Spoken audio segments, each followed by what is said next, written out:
श्री महालक्ष्मी अष्टकम्। नमस्ते तु महामाये श्रीपीठे सुरपूजिते शङ्खचक्रगदाहस्ते महालक्ष्मी नमोऽस्तुते। नमस्ते गरुडारूढे कोलासुरभयङ्करि सर्वपापहरे देवी महालक्ष्मी नमोऽस्तुते।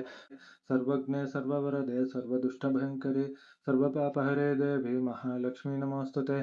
सिद्धिबुद्धिप्रदे देवी भक्तिमुक्तिप्रदायिनि मंत्रमूर्ते सदा देवी महालक्ष्मी नमोऽस्तुते। आद्यन्तरहिते देवी आदिशक्तिमहेश्वरि योगज्ञे योगसम्भूते महालक्ष्मी नमोऽस्तुते। स्थूलसूक्ष्ममहारौद्रे महाशक्तिमहोदरे महापापहरे देवी महालक्ष्मी नमोऽस्तुते। पद्मासनस्थिते देवी परब्रह्मस्वरूपिणे परमेशी जगन्मातर्महालक्ष्मी नमोऽस्तुते। श्वेताम्बरधरे देवी नानालङ्कारभूषिते जगत्स्थिते जगन्मातर्महालक्ष्मी नमोऽस्तुते। महालक्ष्मी अष्टकं स्तोत्रं यः पठे भक्तिमान् नरः सर्वसिद्धिमवाप्नोति राज्यं प्राप्नोति सर्वदा।